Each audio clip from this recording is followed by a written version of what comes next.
내 입에서와 내 후손의 입에서와 내 후손의 후손의 입에서 떠나지 아니하리라 하시니라.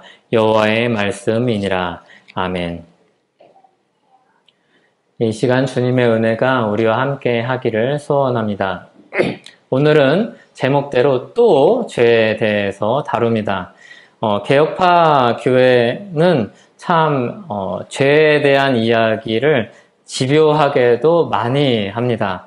그 이유는 개혁파 교회가 다른 교회랑 달라서 그런 게 아니라 성경에서 집요하리만큼 죄를 많이 다루고 있고 또 강조하기 때문입니다. 성경은 예수 믿기 전의 죄에 대해서도 굉장히 많이 다루고 있고 예수 믿은 후의 죄 문제에 대해서도 굉장히 많이 이야기를 합니다. 물론 둘 중에서도 신자의 죄 문제에 많은 관심을 가지고 성경은 다루고 있습니다. 이것은 마치 깨끗한, 아주 깨끗하고 하얀 옷을 입혀서 부모가 아이에게 입혀서 그 옷을 입혀서 내보내면서 끊임없이 당부하는 것과도 같다고 이야기할 수 있습니다. 왜냐하면 이 아이를 정말로 사람들이 보기에 너무나도 예쁜 깨끗한 하얀 옷을 입혀서 보내면서 이 옷이 더러워지면 안 되니까 물론 이제 사람의 마음에는 이 옷이 더러워지면 그 빨래하기가 힘드니까 하는 마음도 있겠지만 하나님은 그런 마음은 없으시겠죠.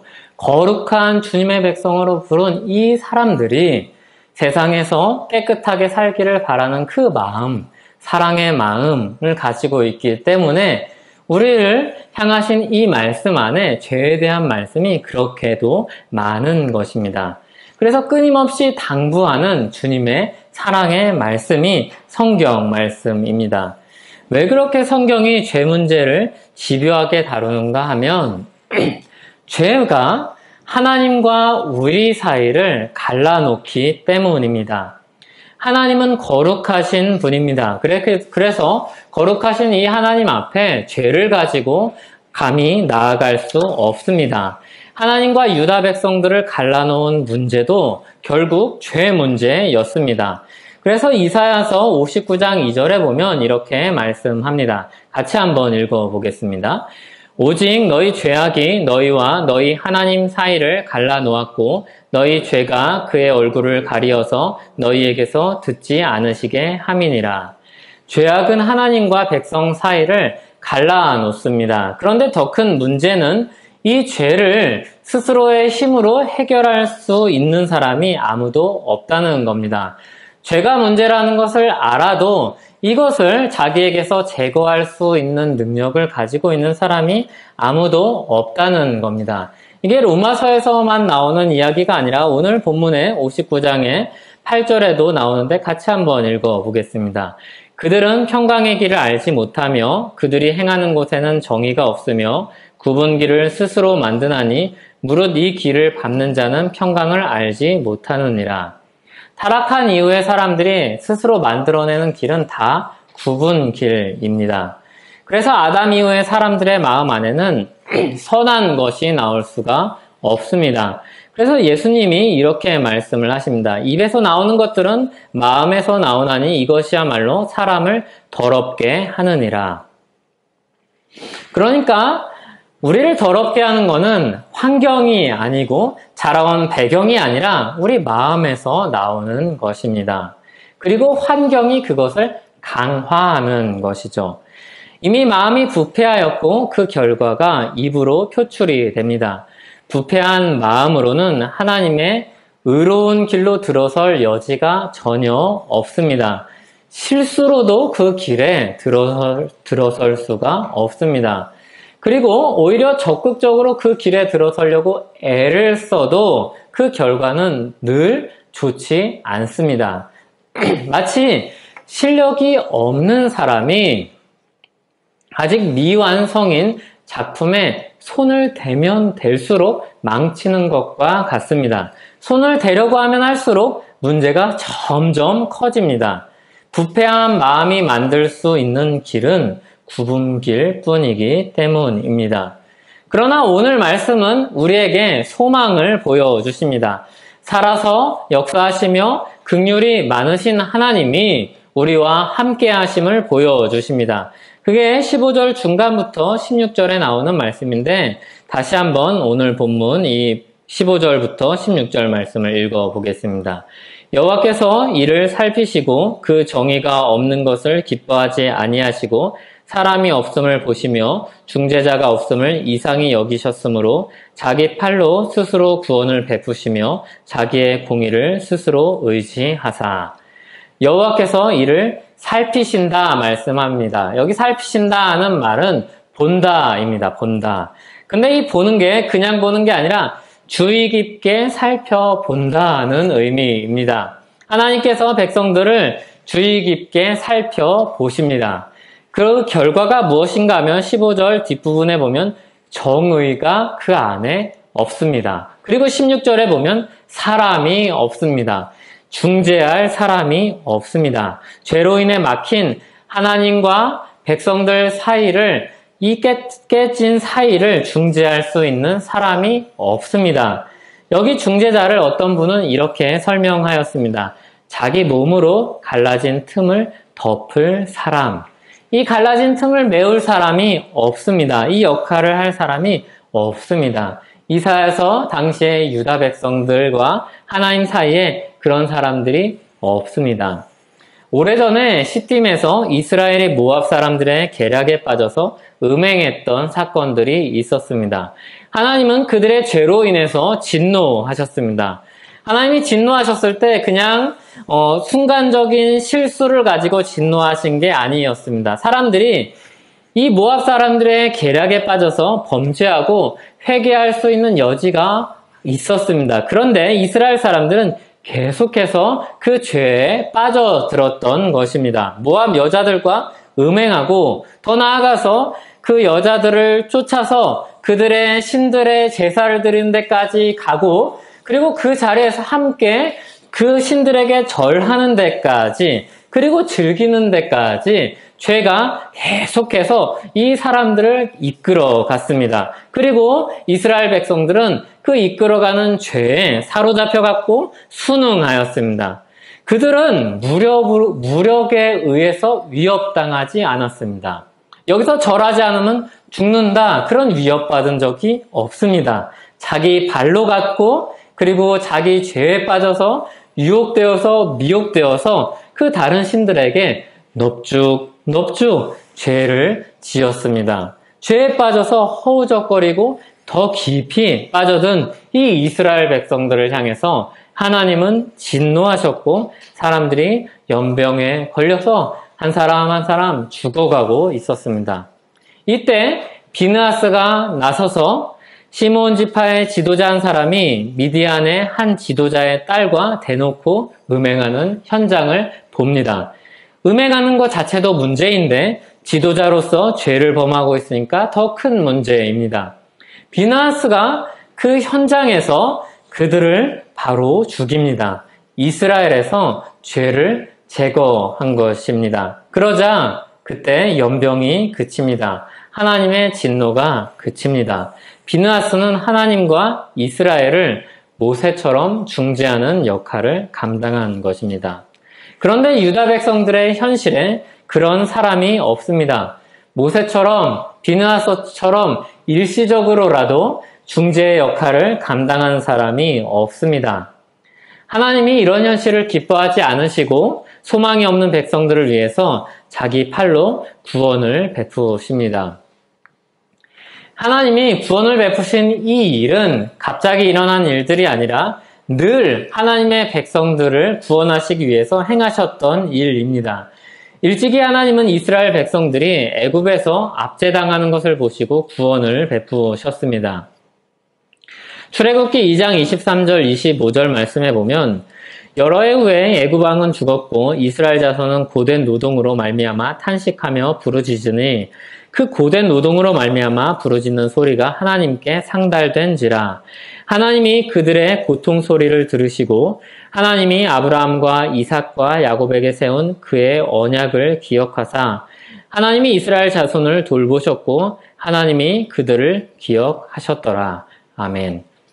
하나님이 이사야 때 어쩔 수 없이 너무나도 이 사람들이 지금 하나님이 개입하시지 않으면 돌이킬 수 없기 때문에 들어오신 것이 아니라 하나님은 늘 언제나 자기 백성들을 죄에서 구원하시기 위해서 그 역사에 계속해서 개입하셨습니다. 처음 아담이 타락한 그 날로부터 예수 그리스도를 보내시기까지, 그리고 오늘 우리에게까지 하나님이 그 역사에 개입하셔서 죽음의 역사를 생명의 역사로 바꾸셨습니다. 구원의 역사를 하나님은 멈추신 적이 한 번도 없으셨습니다. 하나님은 언제나 사람들 스스로 열 수 없는 이 역사를 하나님이 스스로 열어주셨습니다. 하나님이 이 스스로 길을 열어주시기 위해서 행하신 일은 죄와 싸우는 일이었습니다. 하나님은 이 구원의 길을 열어주시기 위해서 죄와 싸우십니다. 죄와 싸우시는 하나님의 모습은 오늘 본문에서 완전 무장을 하고 사람들 앞에서 먼저 싸우시는 용사로 표현이 됩니다. 17절부터 그 모습이 나오는데 17절에서 보면 공의로 갑옷을 삼으시며 구원을 자기의 머리에 써서 투구로 삼으시며 보복을 속옷으로 삼으시며 열심을 입어 겉옷으로 삼으시고 죄의 세력을 꺾으십니다. 여기에 보면은 델리치라는 학자가 왜 무기가 없는가라는 것을 해석을 하면서 이렇게 이야기를 합니다. 하나님이 원수에게 보복하고 자기 백성을 구원하는 데 필요한 것은 하나님의 강한 팔뿐이라 이렇게 이야기를 합니다. 그러니까 칼도 필요 없고 창도 필요 없습니다. 하나님의 강한 팔로서 무장을 하고 용사로서 나가서 죄와 싸워서 원수들을 하나하나 싸워서 이기는 것입니다.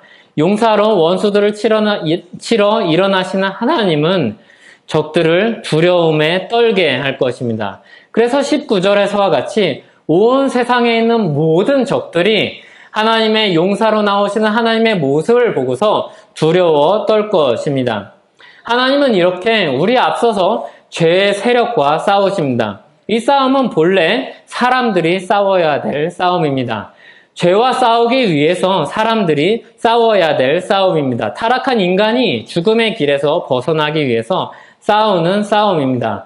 그런데 유다 백성들이 그렇듯이 모든 사람들이 그 길에서 벗어날 힘이 없습니다. 하나님이 자기 백성들이 그 난처한 상황 가운데 있는 것을 아시고 안타까워하시고 기뻐하지 않으시고 용사로서 그 앞에 나서서 왕으로서 우리를 위해서 싸우십니다. 우리의 힘으로는 이길 수 없는 싸움을 우리를 위해서 싸우시는 것입니다. 오늘 이사야서 59장 본문에 보면 7절과 8절에 나온 말씀을 로마서 3장 15절에서 17절에서 인용하는데 이 이어지는 말씀을 따라서 내려가다 보면 우리가 잘 아는 말씀이 나옵니다. 로마서 3장 24절에 모든 사람이 죄를 범하였으며 하나님의 영광에 이르지 못하더니 이 말씀이 나옵니다. 그러니까 유다 백성들이 봉착한 이 죄의 문제, 스스로 해결할 수 없는 죄의 문제가 모든 사람에게도 있어서 모든 사람이 죄에 빠져서 하나님의 영광에 이르지 못한다는 것으로 사도 바울은 로마서에서 이 말씀을 가져와서 적용하고 있습니다. 그러니까 오늘 나온 이 유다 백성들의 문제가 그저 이 죄로 인해서 망가진 유다 백성들의 문제만이 아니라 모든 사람들의 문제임을 사도 바울은 우리에게 가르쳐주고 있습니다. 이사야서 59장 19절에서 하나님이 원수들을 보복하시겠다고 말씀합니다. 그리고 20절에서 하나님이 오셔서 죄의 세력을 치는 일이 누구를 위한 일인지 말씀을 하고 계십니다. 20절에 보면 번역하면서 어순이 좀 바뀌었는데 원래 여호와의 말씀이니라 이게 맨 뒤에가 있습니다. 그러니까 18절부터 19절, 20절에 있는 내용이 다 끝난 다음에 여호와의 말씀이니라 이게 방점을 찍는 겁니다. 19절에 원수들을 향해서 강물같이 맹렬하게 오시는 주님이 나타납니다. 보복하시는 주님이 나타납니다. 그리고 20절에 보면 그 구속자가 야곱의 자손 가운데 죄가를 떠나는 자들에게 임할 것이라고 말씀을 합니다. 그리고 그 뒤에 여호와의 말씀이니라 이게 구두점처럼 마지막 끝나는 점처럼 딱 찍히는 겁니다. 여호와의 말씀이니라 이 말은 20절까지 앞에서 한 모든 말을 확증하는 말씀입니다. 하나님께서 여호와의 적들, 이스라엘 백성들의 적들, 죄의 세력과 싸우실 것이다. 그들에게 보복하실 것이다. 이 모든 것이 이스라엘 백성들, 언약 백성들을 위한 일이다. 이것이 이 모든 말씀이 여호와의 말씀이다. 이렇게 끝나는 겁니다. 여호와 하나님이 자기 의를 가지고 우리에게 베푸실 은혜를 믿고 붙잡고 회개하는 사람들을 위해서, 그들을 위해서 앞에 나가서 용사로서 싸우십니다. 그 싸움은 우리를 위한 싸움이요, 우리 때문에 싸우는 싸움이요, 우리를 구속하기 위한 싸움입니다. 주님께 회개하고 돌이키는 사람들이 나아갈 수 있는 그 근거가 되는 승리의 싸움입니다. 그래서 이 주님이 앞서 싸우시는 역사가 우리의 구원의 근거가 되며, 우리가 늘 주님 앞에 엎드려 회개하며 나아갈 때 주님의 용서를 받는, 주님께 나아갈 수 있는 기초가 됩니다. 여기에 우리의 소망이 있습니다.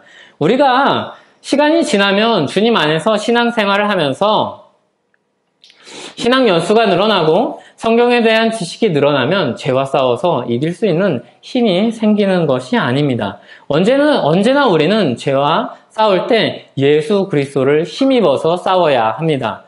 언제나 우리가 죄에서 돌아올 때 예수 그리스도의 십자가를 근거로 나오는 겁니다.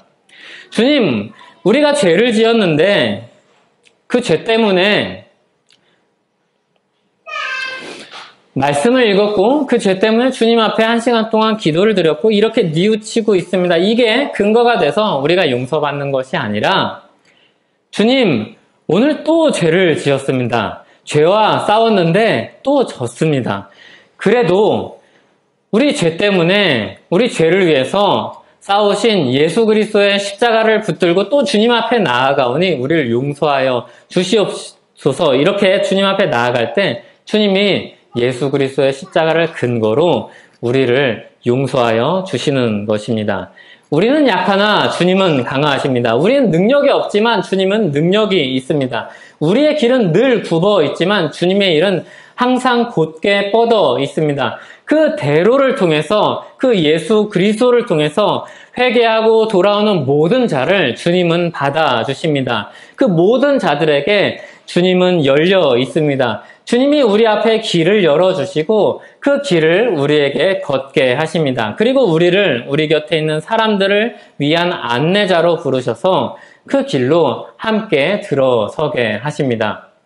우리도 그 길을 걷게 하시고 우리 곁에 있는 사람들도 그 길에 들어설 수 있도록 안내하는 사람들로 우리를 부르셨습니다. 하나님은 죄에서 자기 백성을 구원하시기 위해서 이 길을 열어주셨습니다. 이게 하나님이 우리에게 행하신 일이요, 우리가 할 수 없는 일입니다. 그 길은 하나님의 언약 아래 있는 모든 백성들에게 열려 있는 길입니다. 하나님이 자기 백성을 위해서 맺으신 언약은, 성경이 계속해서 이 언약을 언급을 하는데 오늘 말씀 21절에도 나옵니다. 다시 한번 21절을 같이 읽어보겠습니다. 여호와께서 이르시되 내가 그들과 세운 나의 언약이 이러하니 곧 내 위에 있는 나의 영과 내 입에 둔 나의 말이 이제부터 영원하도록 내 입에서와 내 후손의 입에서와 내 후손의 입에서 떠나지 아니하리라 하시니라. 여호와의 말씀이니라. 하나님은 백성들의 하나님으로 언약을 따라서 긍휼을 베푸십니다. 그리고 그 긍휼을 베푸시는 내용이 앞에서 우리가 살펴본 내용입니다. 긍휼을 베푸시는 내용이 무엇인가? 언약 백성으로서 하나님이 언약 백성을 위해서 행하시는 일이 무엇인가? 하나님이 친히 나서서 용사로서 죄와 죄의 세력과 싸우셔서 그 승리를 우리에게 안겨주시는 겁니다. 하나님이 죄를 제거하시기 위해서 직접 죄와 싸우시며 원수들에게 보복하시며 죄과를 떠난 모든 백성을 구속하시는 것이 언약 백성을 위해서 하나님이 하시는 일입니다. 하나님은 늘 언약 백성을 위해서 그들 편에서 서서 싸우십니다. 20절까지 우리를 위해서 싸우신 하나님을 말씀한 후에 21절에서 내가 그들과 언약을 세웠다 말씀하시는 것은, 봐라, 앞에서 싸운 이 모든 싸움이 언약 백성을 위한 싸움이다 라고 말씀을 하는 것과 같습니다. 내가 세운 이 언약의 실체가 무엇인가? 앞에서 내가 너희들을 위하여 싸운, 죄와 싸운 이 모든 싸움이 언약 백성을 위한 싸움이라고 우리에게 가르쳐주고 계신 것입니다. 하나님의 백성이 된다는 것, 하나님이 그들의 하나님이 되고 그들이 하나님의 백성이 된다는 것, 이 언약이 실제로 어떻게 이루어지는가? 하나님이 이 언약을 토대로 우리를 위해서 무슨 일을 행하시는가? 이것을 보여주시는 말씀이 오늘 말씀입니다. 하나님 백성이 된다는 것은 이런 것이다. 하나님은 언약을 맺은 백성을 위해서 친히 싸우시고 승리하신다. 오늘 이것을 보여주십니다. 하나님이 바로를 꺾으시고 자기 백성을 데리고 나오실 때 계속해서 하신 말씀이 있습니다. 10가지의 재앙을 통해서 바로를 꺾으실 때 하신 말씀이 있습니다. 내 백성 보내라. 이 말씀을 계속해서 하십니다. 내 백성 보내라. 이 이야기를 합니다. 바로가 버틸 때 이 이야기 하십니다. 내 백성 보내라. 그 백성들, 그 이스라엘 사람들 내 백성이다. 내 백성을 압제하지 말라. 내 백성 건드리지 말라. 이 사람들 내 백성이다. 이렇게 선언하시면서 그들을 애굽에서 빼내셨습니다. 이와 같이 오늘 이사야서 말씀에도 하나님은 자기 백성을 죄에서 빼내시기 위해서 직접 싸우시는 용사로 나타나십니다. 내 백성을 내가 빼내겠다고 말씀하십니다. 내가 그 죄와 싸워서 이겨서 그 백성들을 빼내신다고 말씀하십니다. 하나님이 말씀하신 대로 언약을 맺으시면서 자기 백성들에게 주신 성령과 자신을 계시하신 이 말씀이 대대로 떠나지 않을 것이라고 21절은 선언하십니다. 이 언약의 말씀이, 이 언약의 확실함이 그냥 이때 유다 백성들이 회개하고 돌아오면 그 순간만 유지되는 게 아니라 하나님의 신실하심으로 인해서 대대로 그 후손들에게, 그 후손의 후손들에게 떠나지 않을 것이라고 말씀하십니다. 하나님의 언약 백성들의 죄를 위해서 싸우시는 이 역사가 예수님, 그러니까 고난받는 종으로 오신 임마누엘 하나님에게서 가장 선명하게 드러납니다.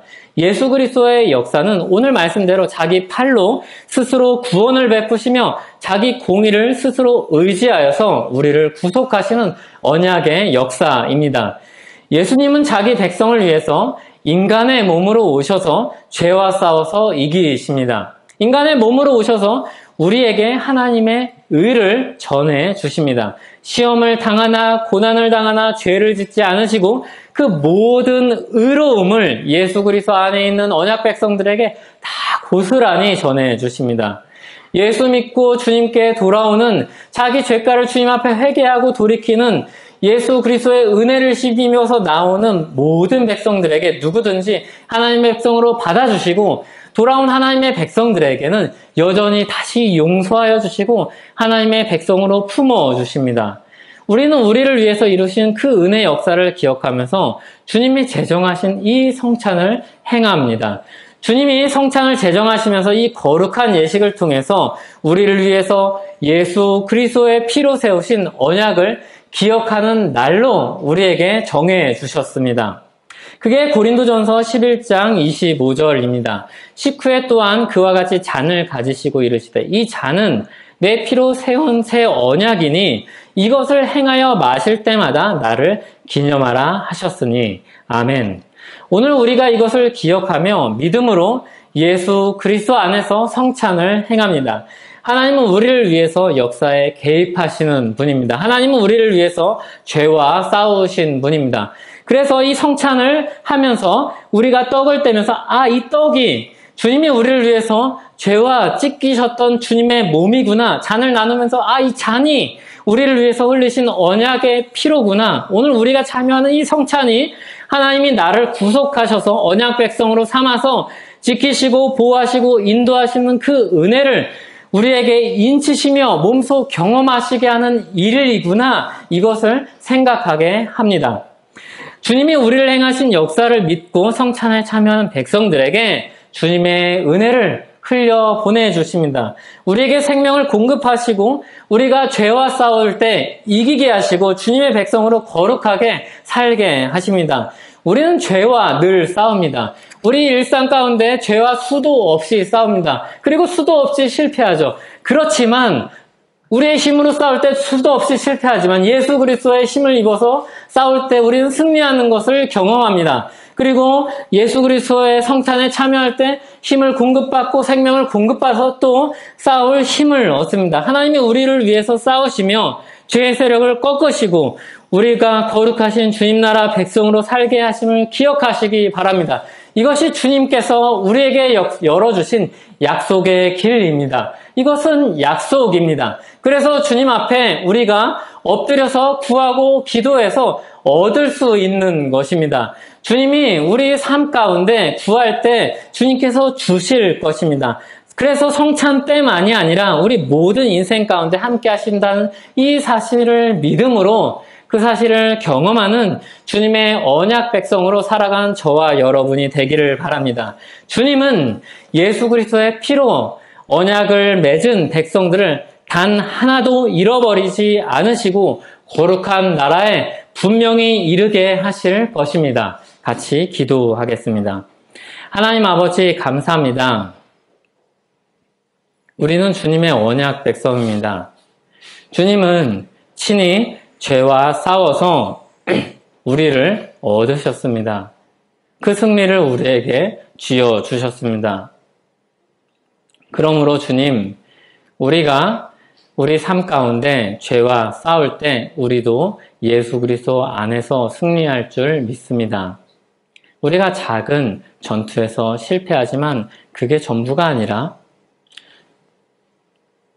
우리 모든 인생 그리고 주님이 이끄시는 그 길에서 볼 때 우리는 언제나 승리하는 주님의 백성인 줄 믿습니다. 주님 또 그 승리가 예수 그리스도께서 다시 올 때 분명하게 드러나고 우리가 그 승리에 기뻐하며 그 잔치에 함께 참여할 우리가 될 줄로 믿습니다. 그 믿음으로 수도 없이 부딪히는 죄와의 싸움 가운데 주님의 은혜와 도우심을 구하오며 주님 앞에 기도하오니 우리를 인도하여 주시옵소서. 예수님의 이름으로 기도하옵나이다. 아멘.